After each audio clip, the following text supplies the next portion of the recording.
Hola, ¿qué tal? ¿Cómo están todos? Pues muy buenos días, en este sábado 31 de noviembre del 2020.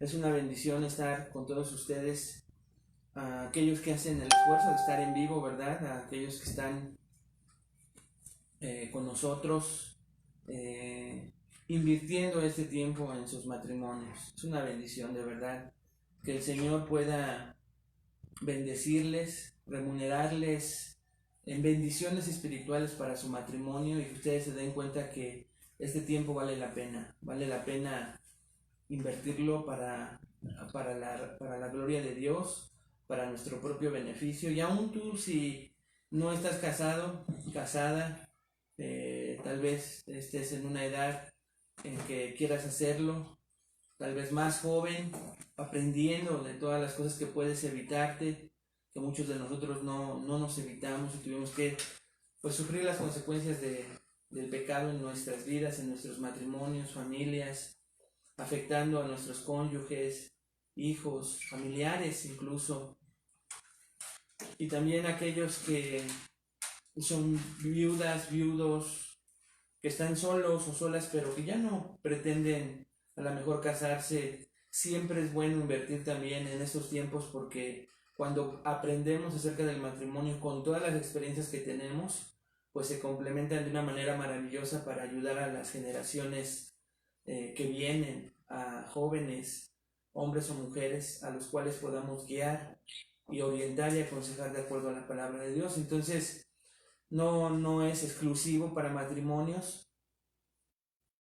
A alguien, usted sepa que le puede servir, compartir, recuerde compartir el enlace en vivo, compartir después el video para que otros sean bendecidos, como seguramente usted lo va a hacer.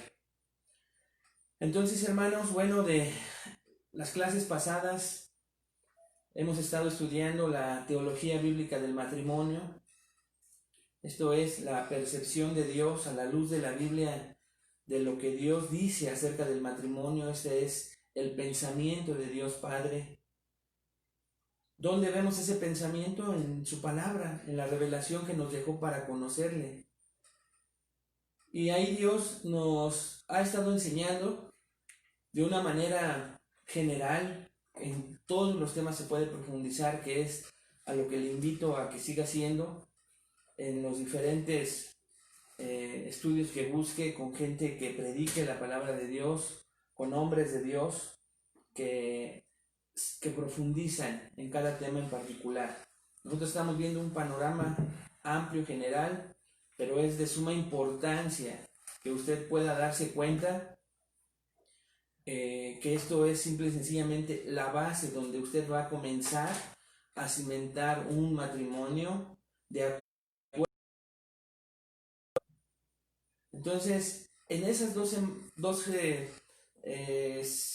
7 semanas previas que ya vimos cómo Dios creó en las primeras clases, en la segunda en particular en adelante, después de ver si Dios estaba en el centro de nuestro matrimonio, hacer una evaluación sincera, honesta.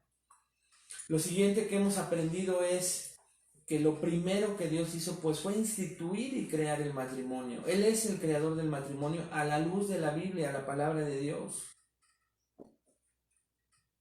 El hombre, la humanidad, hermanos, pueden darnos un concepto y una definición del matrimonio, e incluso proponer dónde se originó el matrimonio. Y podrá haber muchas teorías, pero la Biblia nos dice que fue en el principio de la creación y que fue Dios mismo quien creó ese matrimonio con un propósito correcto, perfecto, de una manera que no se podía equivocar Dios, con funciones para ambos diferentes, también con igualdad espiritual. El diseño de Dios fue perfecto en un principio.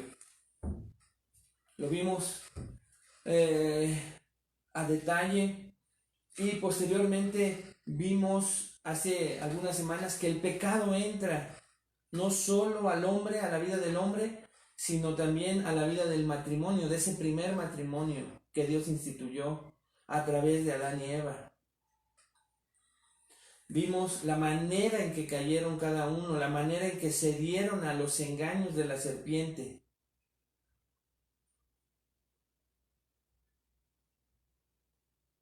Vimos de qué manera quitaron y creyeron en las palabras diosas, en las verdades a medias de la serpiente, y de repente Eva ya había tomado del fruto y le da a su marido y él toma del fruto. Vimos a detalle un poquito cómo sucedió esa caída. Hace 8 días vimos las maldiciones a causa de la caída, que originó la caída.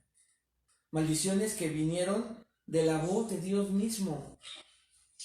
Para la serpiente, no lo vimos porque no es nuestro tema. Después, para el hombre. ¿Por qué a la mujer primero? Porque ya le había pedido cuentas a Adán. ¿Dónde fue primero con la cabeza, como habíamos estudiado ya en los otros estudios? A él le había dado una instrucción sobre el árbol que no tenían que comer y a él busca el Señor. Pero en cuanto a las maldiciones, Dios sí siguió quien tomó primero del fruto. Y de acuerdo a esa responsabilidad, habla primero a Eva. Y ya lo vimos hace 8 días. Primer maldición, dolor en tus preñeces, dolor para dar a luz a un hijo. Y veíamos que en un entorno y un contexto completo no solo es en el momento del nacimiento, sino es previo al nacimiento en muchas mujeres, en muchas en el nacimiento mismo y muchas en el crecimiento y desarrollo de ese hijo, de esa hija. Dolores que veíamos incluso cuando un hijo sufre, cuando un hijo, la disciplina de la vida, la disciplina de Dios, la disciplina de los padres, le duele más a la mujer por esta maldición. Pero en la que nos centrábamos en particular hace 8 días, de acuerdo al tema que estamos viendo y estudiando en nuestro estudio de matrimonios, es esa maldición que la mujer recibe de parte de Dios para su marido, y su marido se va a enseñorear de ella. Explicamos claramente de qué tipo de deseo al que se refiere la Biblia. Explicamos también, hermanos, de manera muy clara cómo el hombre se iba a terminar enseñoreando de ella, esa tendencia a controlar de la mujer,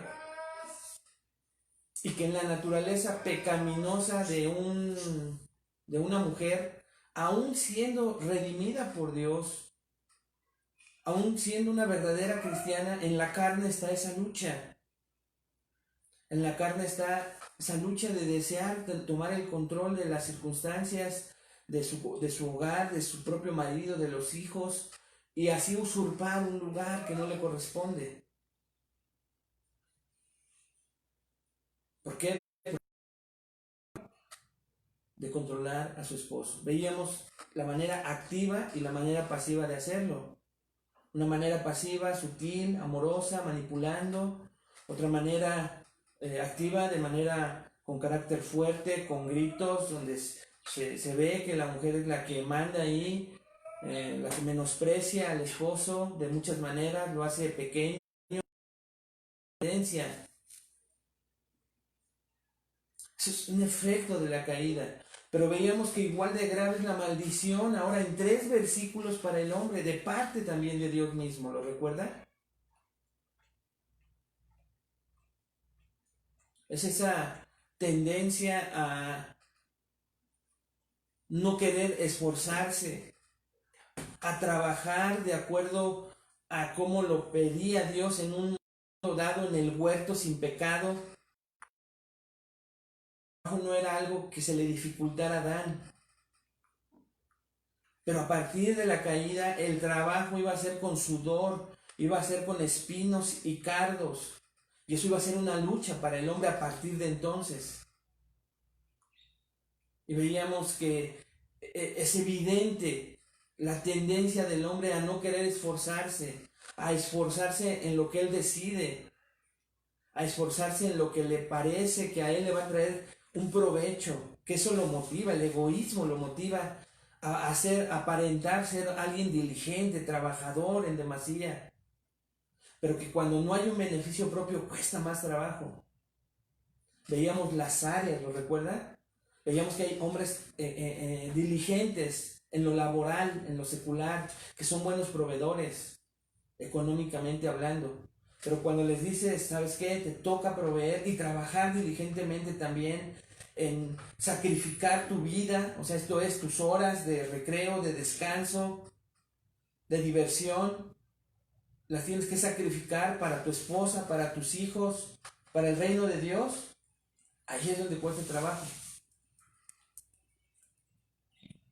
Y preferimos no esforzarnos, preferimos no tener que pasar por ese sudor, no, preferimos no pasar por ese esfuerzo, nos acomodamos, tenemos esa tendencia, hermanos, a acomodarnos, debemos de aceptarlo, debemos de revisar en qué área tú, varón que nos está escuchando, yo mismo, tengo esa tendencia, hermanos. Pero la gran bendición es que la podamos revisar, analizar a la luz de la Biblia en nuestras propias vidas y a partir de entonces trabajar con ella. Pero no vamos a cambiar nada que no reconozcamos que estamos mal. La bendición más enorme es cuando tú comienzas a darte cuenta y a reconocer que estás mal, porque ahí empieza de verdad Dios en tu vida y en la mía. Eso fue lo que vimos hace una semana. Vemos, hermanos, entonces que el pecado entra a la humanidad, entra al matrimonio, y a partir de entonces hay un problema grande para el hombre, para el matrimonio, para la mujer, el hombre, para el matrimonio mismo. Están envueltos en medio de maldiciones que, si usted lo vea a lo largo de la historia, es lo que pasa en los matrimonios. Y comienza a haber una guerra de sexos, comienza a haber una guerra. Y si no conocen estas maldiciones, es exactamente lo mismo como te lo he comentado. La ilustración de a veces no conocer las leyes de tránsito. Tú no conoces las leyes de tránsito y entonces te puedes meter en un problema. Y cuando venga el oficial y te muestre la ley y te diga, aquí estás equivocado, y te muestre que has cometido una infracción, entonces te va a enseñar el reglamento y al mostrarte el reglamento claramente te va a decir por qué te va a infraccionar. Tú podrás enojarte, podrá venir el soborno, ¿verdad? Ofrecido, pero si es un policía honesto, te va a infraccionar. Las consecuencias de haber traspasado esa ley de tránsito, aunque no la conocías.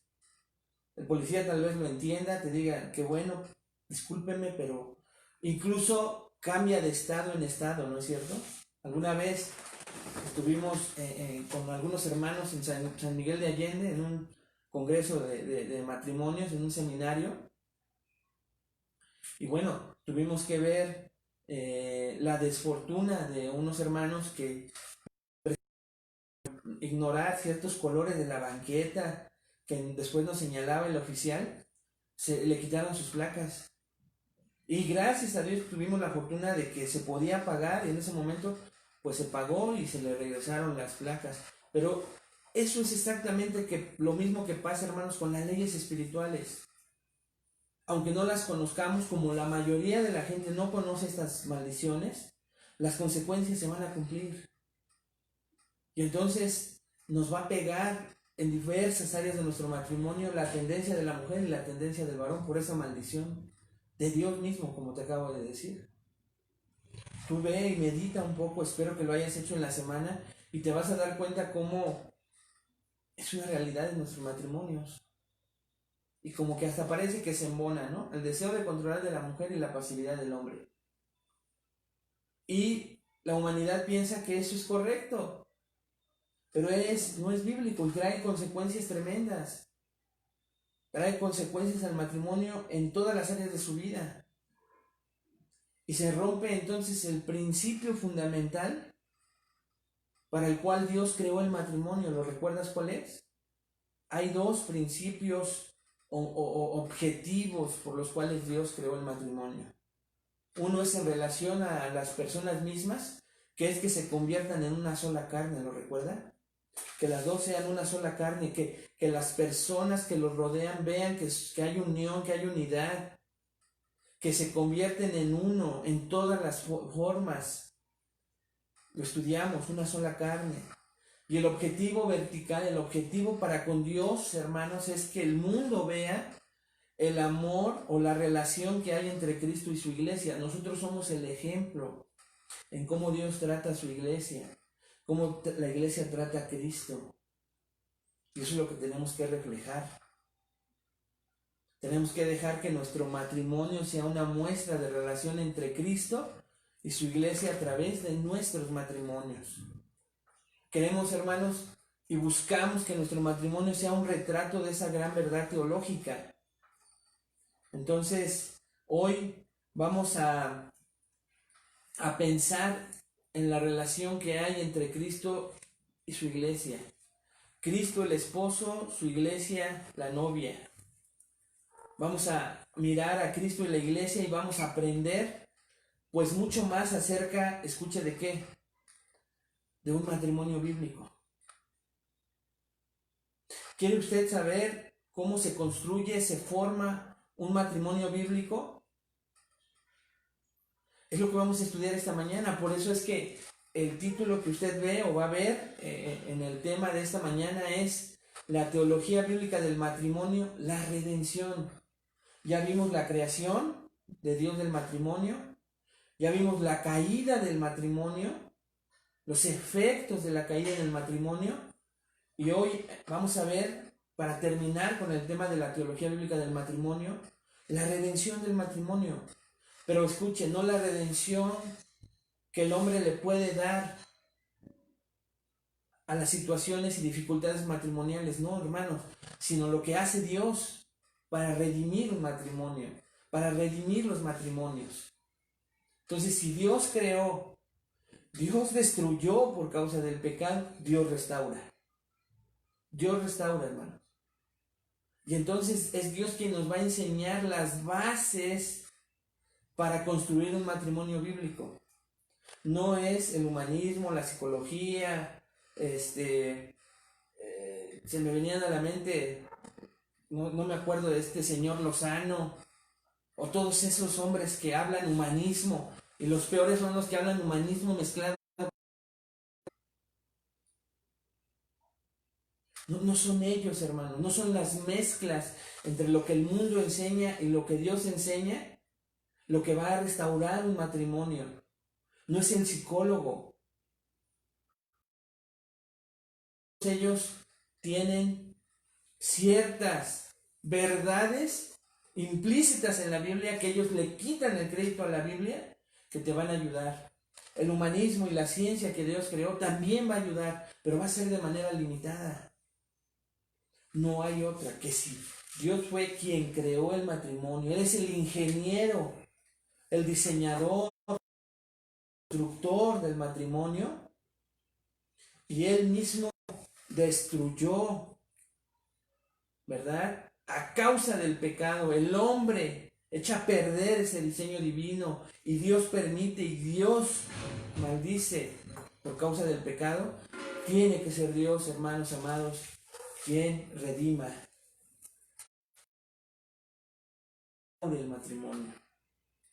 Y todavía más profundamente, Dios quiere restaurar el tuyo, tú que me estás viendo, que me estás escuchando. No es la misma restauración que Dios ha hecho en mi matrimonio por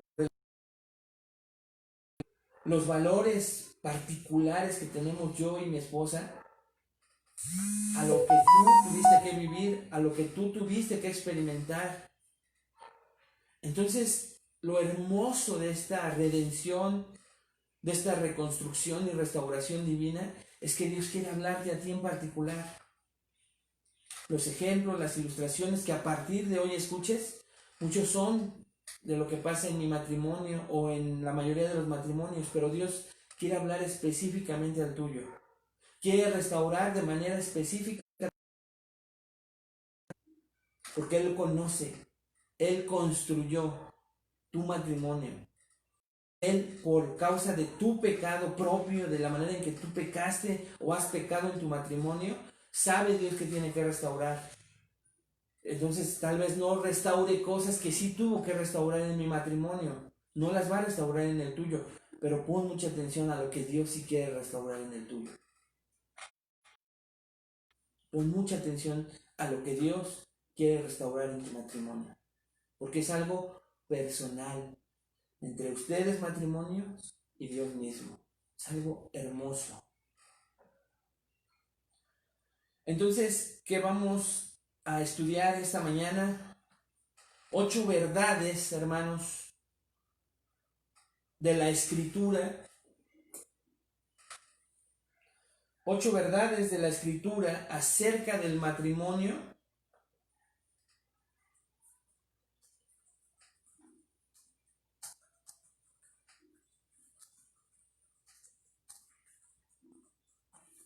que te ayudarán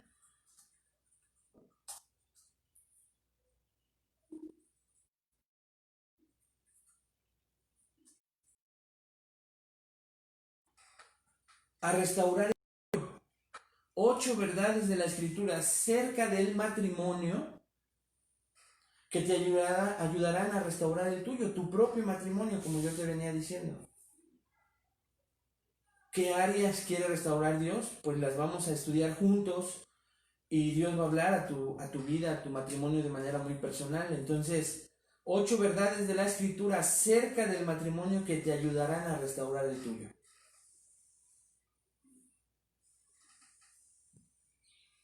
¿Qué vamos a estar estudiando? Un pasaje, Efesios capítulo 5, versículos 21 al 33. Efesios capítulo 5, versículos 21 al 33. La palabra de Dios nos va a enseñar aquí, hermanos, cómo restaurar el matrimonio a la luz de la palabra de Dios. Vamos a leerlo completo. Después de que acabemos de leerlo completo, vamos a hacer una oración para ahora sí comenzar el estudio, encomendados a Dios, para que Él nos hable y nosotros preparemos nuestro corazón. ¿Le parece? Dice la palabra de Dios: someteos unos a otros en el temor.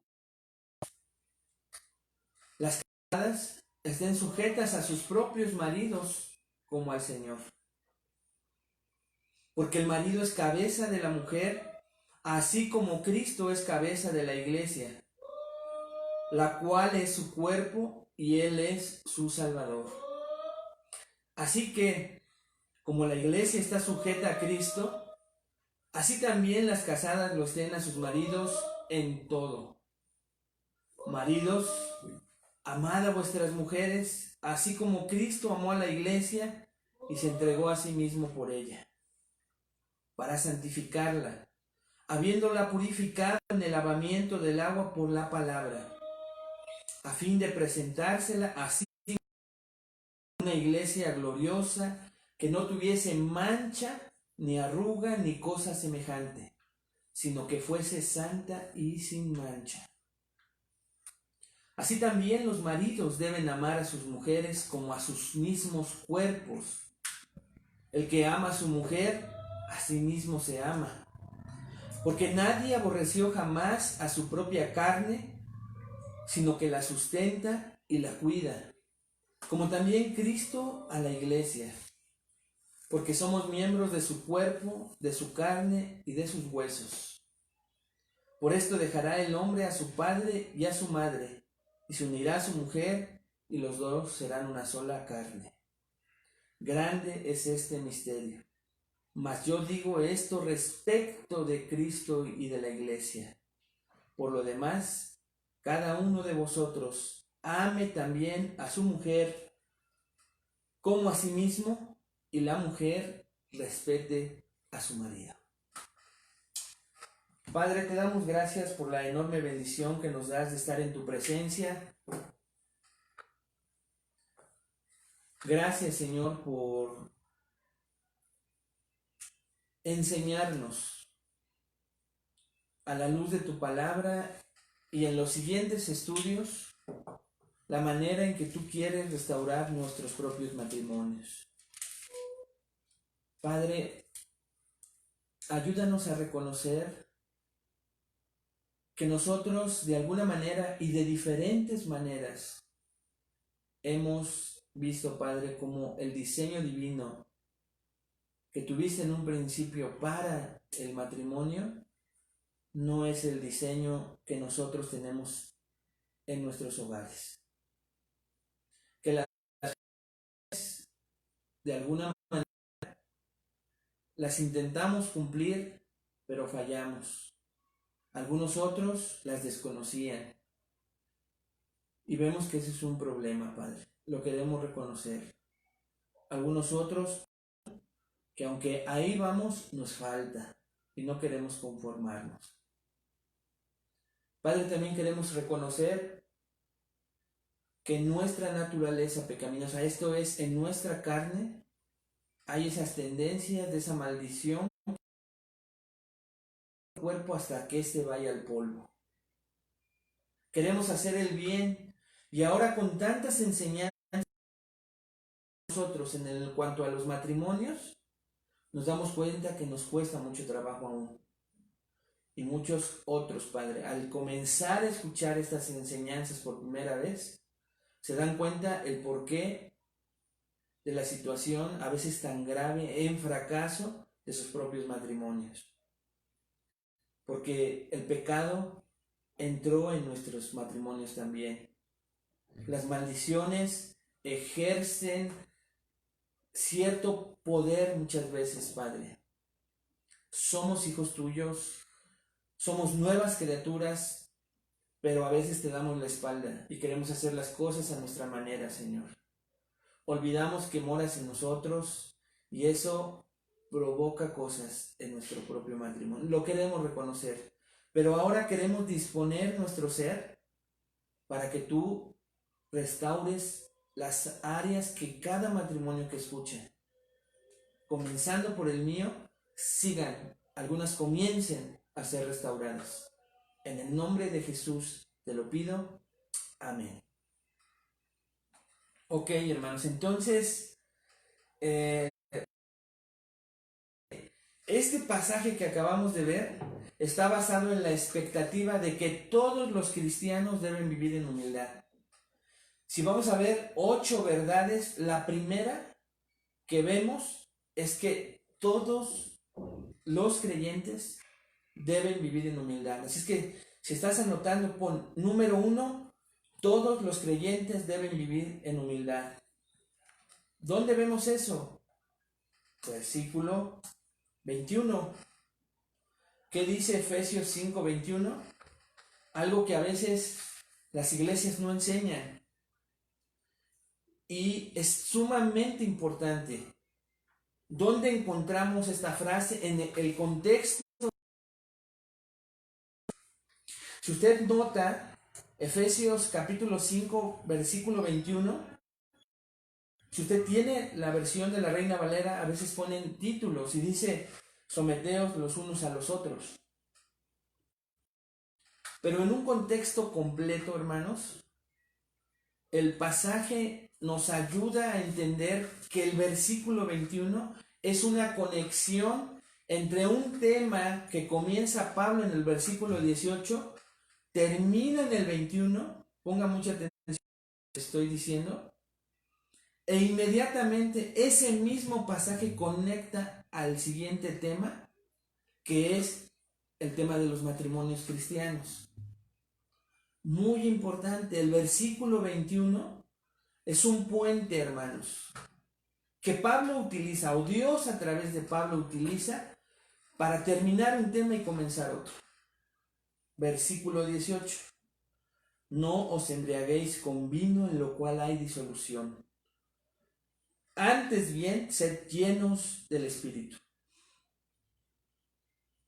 hablando entre vosotros con salmos, con himnos y cánticos espirituales, cantando y alabando al Señor en vuestros corazones, dando siempre gracias por todo al Dios y Padre en el nombre de nuestro Señor Jesucristo.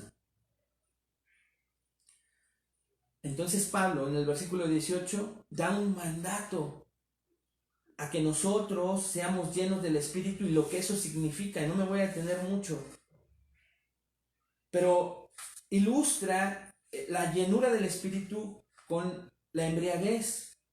Y lo que provoca la embriaguez en el ser humano es que la embriaguez controla. El ser humano ya no tiene voluntad propia, sino camina, habla y piensa controlado por el alcohol. Y Pablo dice, eviten eso y dejen que el Espíritu Santo, al ser llenos del Espíritu Santo, sea quien controle, al igual que en contraste con su manera de hablar, su manera de pensar. Tremendo. Pero es una ilustración. Imagínese usted a un cristiano controlado, no solo lleno como a veces se enseña, controlado por el Espíritu de Dios. Ahora, ¿qué significa ser lleno del Espíritu? De manera muy rápida, no significa que tengamos que hablar en lenguas, no manifestaciones de poder, que usted esté revolcándose, dando vueltas, girando, que esté vomitando extrañas para que usted manifieste que está lleno del Espíritu Santo, como se enseña en algunos lugares. No, hermanos. Estar llenos del Espíritu Santo es exactamente lo mismo que estar lleno de la palabra de Dios. Porque el Espíritu Santo, no me da tiempo de explicárselo con detenimiento, pero sé que muchos lo conocen, no se manifiesta y no se mueve sino sujeto a la palabra de Dios. El Espíritu es el que nos va a llevar a la verdad, a esta. Él nos da entendimiento, nos da iluminación. El Espíritu Santo lo hace, pero es a través de la palabra. El Espíritu Santo jamás trabaja fuera de la palabra. Más bien en la palabra. Entonces, ¿qué significa ser lleno del Espíritu Santo? Ser controlado por el Espíritu Santo. Llénate de la palabra. Versículo paralelo a este, Colosenses 3:16. La palabra de Cristo more en abundancia en vosotros, dice Colosenses 3:16. Y sabe que ¿cómo nos damos cuenta que es exactamente lo mismo? Por los resultados, las consecuencias, las evidencias que hay cuando una persona está llena del Espíritu Santo. ¿Cuáles son esas evidencias, consecuencias y resultados para que usted sepa si usted está lleno del Espíritu Santo? Versículo 19 de Efesios 5, regrese ahí a Efesios 5, versículo 20 y escuche con mucha atención. Versículo 21. Entonces fíjese, cuando una persona verdaderamente está llena del Espíritu Santo, dice, habla entre vosotros con salmos, himnos y cánticos espirituales. Es una persona llena de gozo, cantando y alabando al Señor en sus corazones.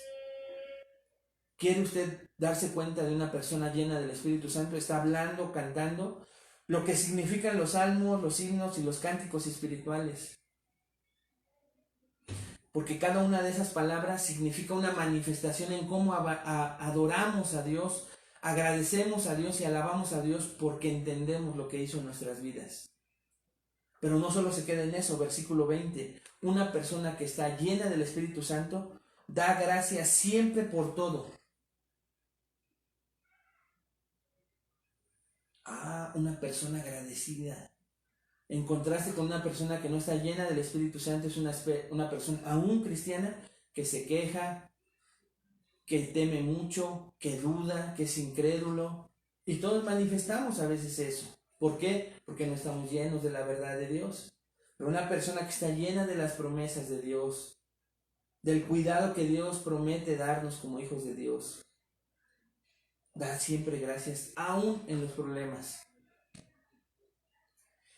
Y viene el versículo 21, que es a donde quería llegar. También una persona del Espíritu Santo se somete a los demás.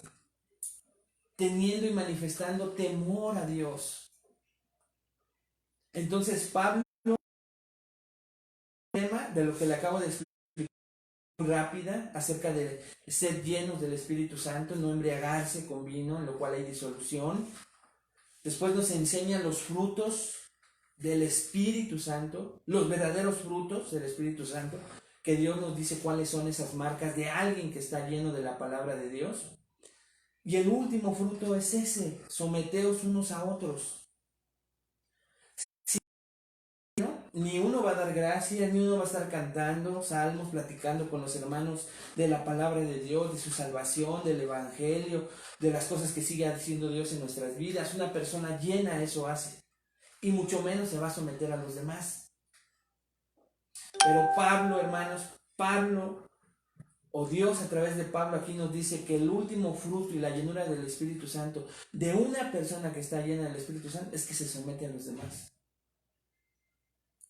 ¿Por qué? Porque la palabra de Dios dice: nadie tenga un concepto más alto de sí mismo que el que deba de tener. Porque la palabra de Dios dice que, el versículo 4 dice: yo preso en el Señor, os ruego que andéis como es digno de la vocación con que fuisteis llamados, con toda humildad y mansedumbre, y escuche cómo, soportándoos con paciencia los unos a los otros en amor. Versículo 3 de Efesios 4, solícitos en guardar la unidad en el espíritu del vínculo de la paz. Un cristiano está lleno, sabe esta palabra y intenta vivir y se somete a los demás en humildad. El que no está lleno no se somete a nadie, es rebelde. Y entonces también vemos por qué en las iglesias hay personas que no se quieren someter a nadie, porque no están llenos de la palabra, controlados por la palabra. Pero lo mismo vemos entrando a nuestro siguiente punto, a nuestro tema central, en los matrimonios. Entonces Pablo nos da ese puente en el versículo 21, hermanos, para entender que si tú quieres comenzar a vivir tu matrimonio, necesitas vivir este primer principio. Darte cuenta si estás lleno de la palabra para someterte mutuamente. Oye, espérame, dirán los varones, pero es que yo soy la cabeza y ella se tiene que sujetar a mí, ella se tiene que someter a mí. No, querido hermano, amigo que nos escuchas, ese no es el orden.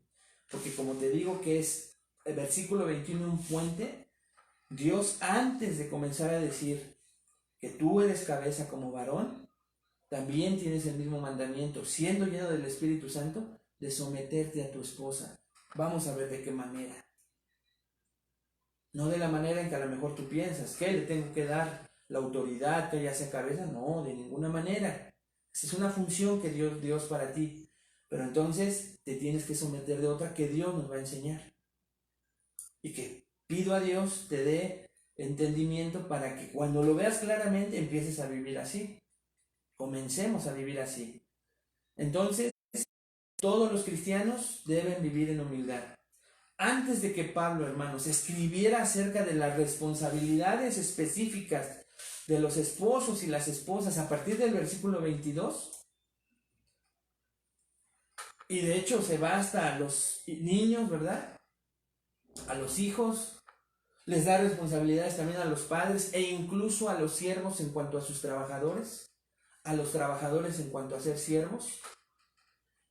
Antes de todo eso, nos recuerda a los cristianos, muy puntualmente lo digo, en el versículo 21, el principio general de someternos unos a otros en el temor de Dios, sobre el cual va a descansar todas las demás cosas que va a decir a continuación de esposos y esposas.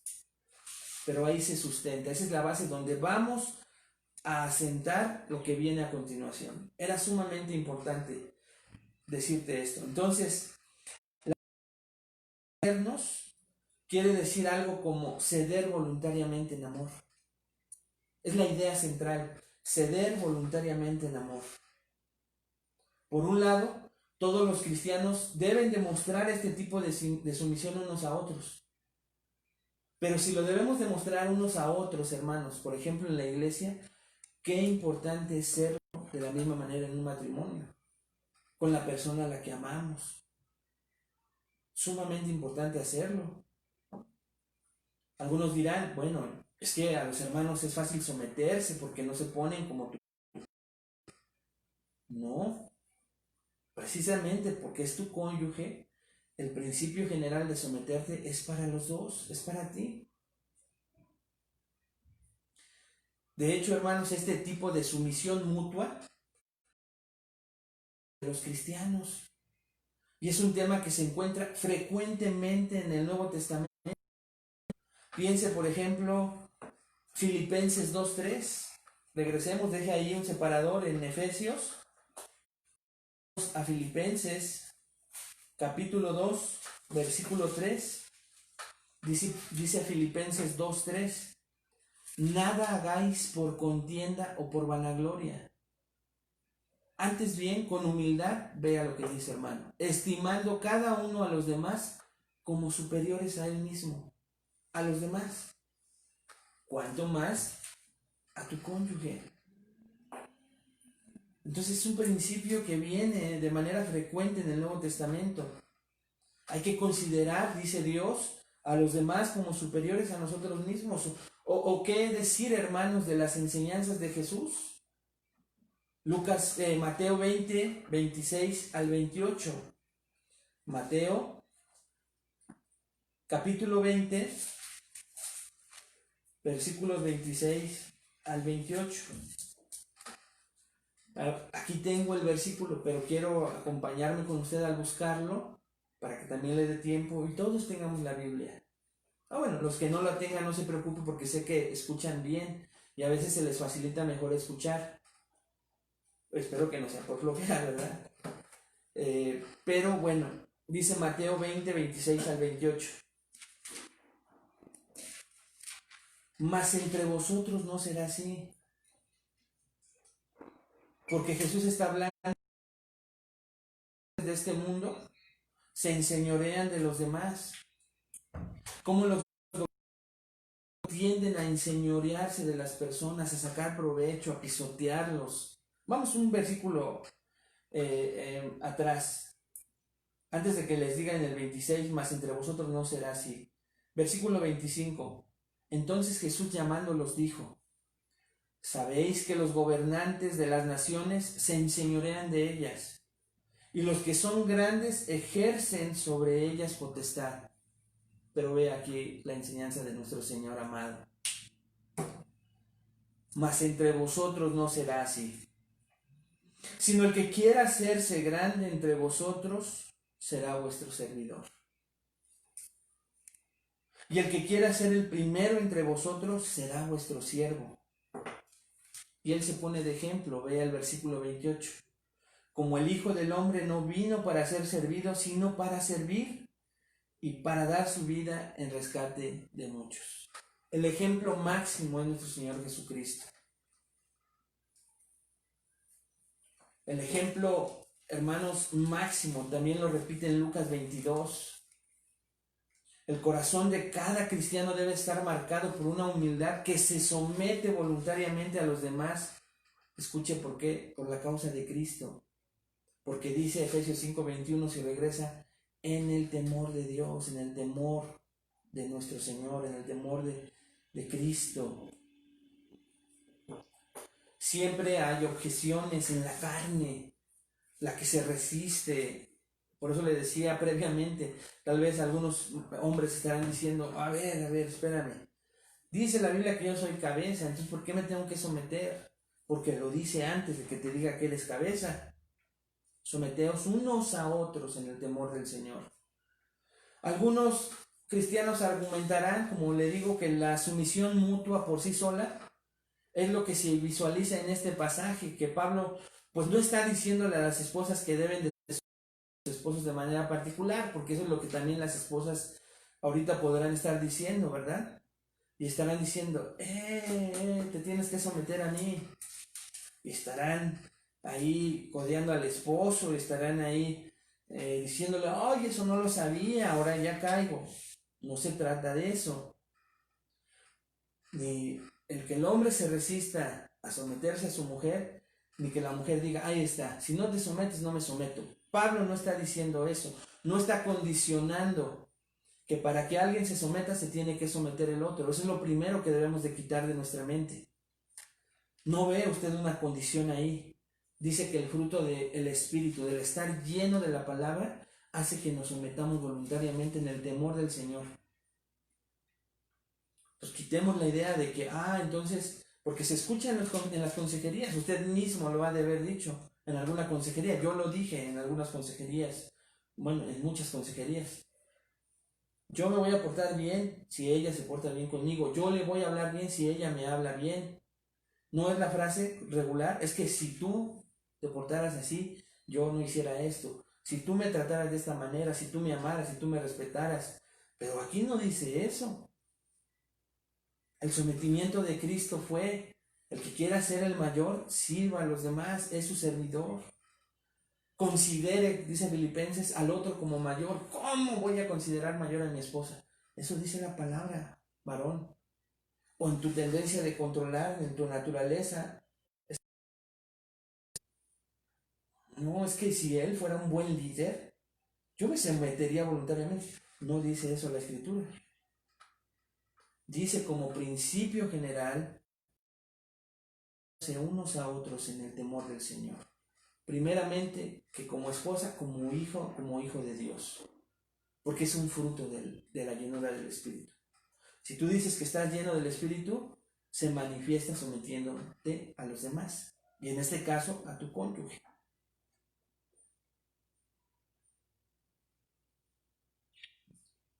Como le decía, entonces el versículo 21 se destaca como una especie de introducción y de final. Es ese puente que traslada la llenura del Espíritu con el tema del matrimonio, de los hijos, los esclavos, los sirvientes.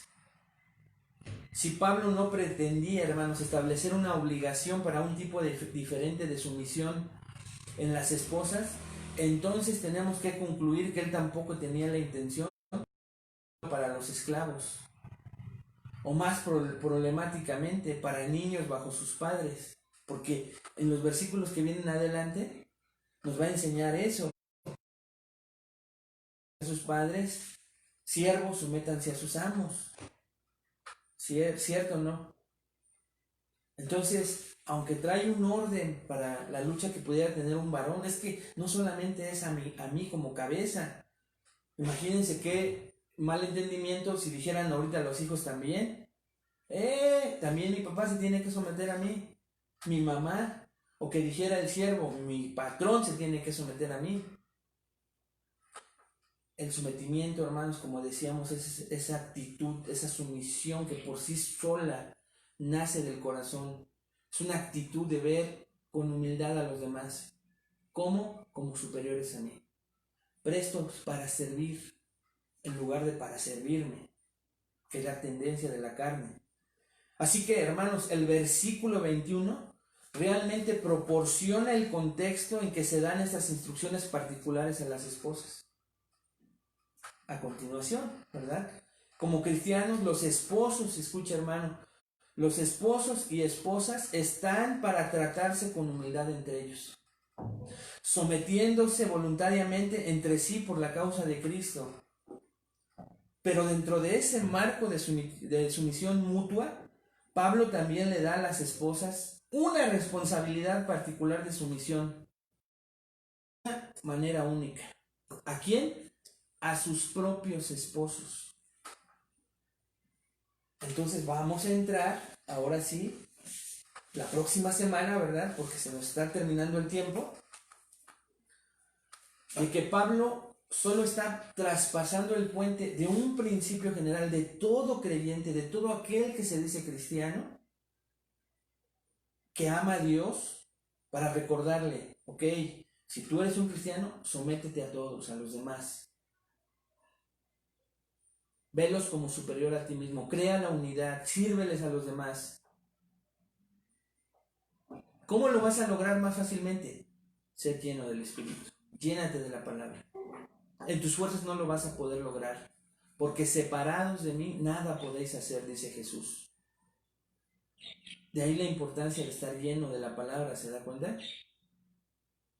Entonces, después de ese marco de referencia, de esa introducción y ese puente, ahora sí va a las sumisiones específicas de las esposas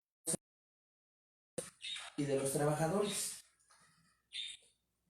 Pero qué bendición va a ser cuando la esposa tenga un esposo que se somete y trata bien a su marido. Y qué bendición es cuando un hijo tiene papás cristianos que se someten al Señor. Y qué bendición también es, hermano, que tengamos un jefe cristiano que se somete al Señor. Crea armonía.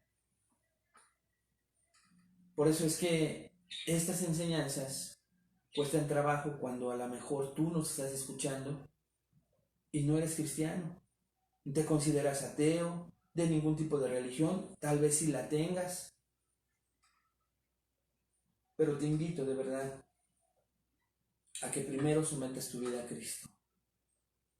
A que reconozcas que la manera en que has vivido hasta el día de hoy es la manera en que todos vivíamos. Muertos en nuestros delitos y pecados, separados de la vida de Dios, siendo hijos de ira. Dios está enojado contigo. Estás en un problema grave. Pero aún, hermano, con ese enojo, Dios está manifestando misericordia por estar escuchando este mensaje. Y Dios te dice a ti en todo tiempo y en todo lugar donde estés, arrepiéntete. Reconcíliate con Dios. Lo puedes hacer a través de poner tu fe en Jesucristo. ¿Por qué Jesucristo? Porque tú sabes la historia de Jesús, que siendo Dios dejó su trono para venir a morir por ti y por mí. Pero tú tienes que creer eso, que Jesús vino a morir en la cruz por ti. Si tú crees eso, la justicia del que era perfecto y que no hizo nada malo y que murió injustamente, atrozmente en manos de los romanos, lo hizo porque en ese momento era el pago que él estaba haciendo a su propio Padre para que el castigo que tú y yo merecemos, él lo recibiera. Y por eso es que tú tienes que creer en Jesús. Para que entonces su justicia perfecta, porque él no pecó nunca, sea la que te cubra. Y cuando Dios, el Padre, justamente te mire, ya no te ve a ti como tú y yo somos en realidad, sino ve a Cristo. Y tú seas revestido de su justicia. Pero para ser revestido de su justicia, para que Él te justifique, tienes que creer en Él y arrepentirte. Eso es lo que yo quisiera comenzar a decirte a ti que te invitaron y te compartieron este video. Y a ti, hermano, invitarte a que en la semana, en especial en cuanto a la sumisión mutua, veas cómo vives este primer principio. ¿Quieres redimir? Dios lo comience a restaurar. Sigue sometiéndoos unos a otros en el temor del Señor. Yo ya te di unas bases. Es un principio inequívoco que antes de comenzar a ver las otras 7 maneras en que Dios redime nuestro matrimonio, esa es la primera. Porque las mujeres condicionan y los hombres condicionamos. Y vimos 2 o 3 versículos en donde Jesús y la Escritura, a través de Pablo, de Pedro, a ser humildes y someternos unos a otros si nos decimos creyentes. Así es que si no lo has hecho, si te das cuenta que has manipulado este principio, que lo has condicionado, que te sujetas y se sujetan, que amas y te aman, que respetas y te respetan, no hemos vivido a la luz todavía de lo que significa ser cristiano, tal vez por ignorancia. Pero yo sé que como cristiano verdadero ahorita estás sintiendo que nos hace falta y queremos reconocerlo de parte de Dios y dejar que Él comience a restaurar y ayuda. Señor, te damos gracias por esta enseñanza tan sencilla pero tan profunda a la vez, Señor. Queremos reconocer esta mañana, Padre, que nos cuesta trabajo aceptar y vivir a la luz de este principio que tú nos has dejado como comienzo de la redención de nuestras propias vidas, pero en este caso y en este estudio, de la redención, la construcción, la restauración de nuestro propio matrimonio. Y queremos comenzar a restaurarlo más. Que es un principio sobre el cual se basa la sumisión de la esposa, el amor del esposo a la esposa, el respeto de la esposa al esposo, pero que va a ser muy difícil y bíblicamente imposible si cada uno de nosotros, cónyuges, no comenzamos a sentar nuestro matrimonio sobre este principio hermoso.